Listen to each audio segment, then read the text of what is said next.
Jemimah and the Black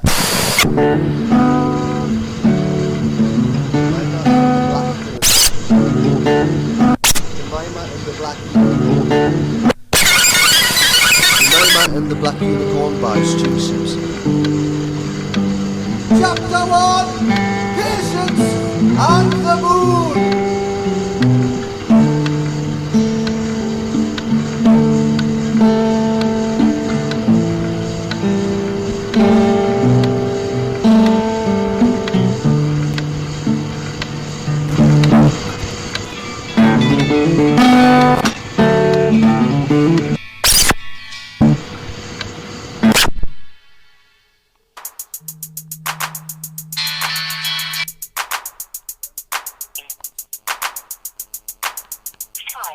Saved messages 1:53 p.m.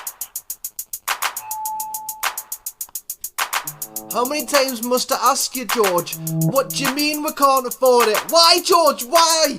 That's it. I can't speak to you when you're being like this. Goodbye.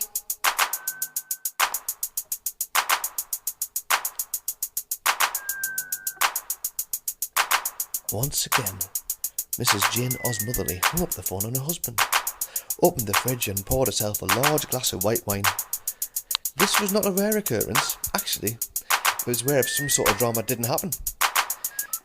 The drink seemed to calm Jemimah's mum down, well, up to a point anyway.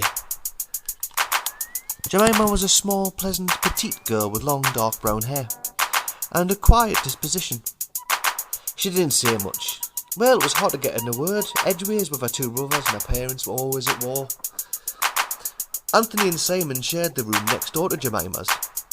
They'd be the best of friends 1 minute, and the next, "Ow, Mum! Simon threw a cricket ball at me head again!" yelled Anthony sharply. "He started it," he said. "That I was too short," he said, "that I was too short to catch it with me hands. But Mum," and on it went, day after day, night after night, scream after scream, shout and fight after fight. Jemimah was successful in keeping out of it all. She came down from her room only when it was necessary. Tonight was no different. 5 o'clock and it's time for tea. Fish fingers, chips and peas in front of the telly again, was it? Yes. When the food had been gobbled through, snorts of laughter and the occasional inhalation of a pea, the shouting would commence again. This was Jemimah's cue to quietly disappear. Slowly, she crept back to her room, closing the door tightly behind her, so as to keep out of as much of the noise as possible. It's never really worked. It was always worth a try. Jemimah would spend hour after hour staring out of her bedroom window, wishing on the stars and talking to the moon. It wasn't much, but was all that she really had. It's not that Jane and George didn't love Jemimah.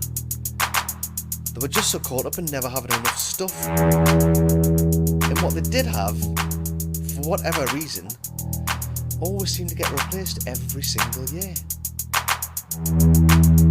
This meant that Jemimah's dad had to work hard and very often. But still, he always told Jane that they couldn't afford whatever it was this week. Somehow, a few weeks later, the latest high-definition 3D X-Station multiplayer would bring a temporary moment of glee, and peace would be restored, although it never really lasted very long anyway. Sitting in her familiar spot, Jemimah stared longingly out of her window, hoping for something, just something to happen. She stared for almost an hour, until her eyelids got very heavy, heavier and heavier and heavier. Eventually her head fell forward and she woke up with a bump as her head hit the window pane. In that brief moment, between sleep and being awake, something changed.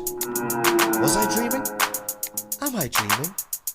I feel awake, but where am I? Scared and excited, Jemimah decided to explore. Jemimah's room was the same as it always was, as it always had been, with one small, nevertheless, very important difference. The handle on the door was no longer a handle. Her once flat white plain door was now a plush oak panelled entrance decorated with brass knob in the centre of the 4 panels. She approached the door with caution because even though the door was moving in a strange way, it felt very familiar. Year upon year, on the same night, Jemimah had a dream of an oak panelled door with a brass knob directly in the centre of the door. But tonight, Jemimah was not dreaming. She knew this was real. This was definitely real. She could feel it. Reason and one reason alone. When Jemimah dreamed, she could never ever open that door. But tonight, she stepped forward and the door to her new life opened.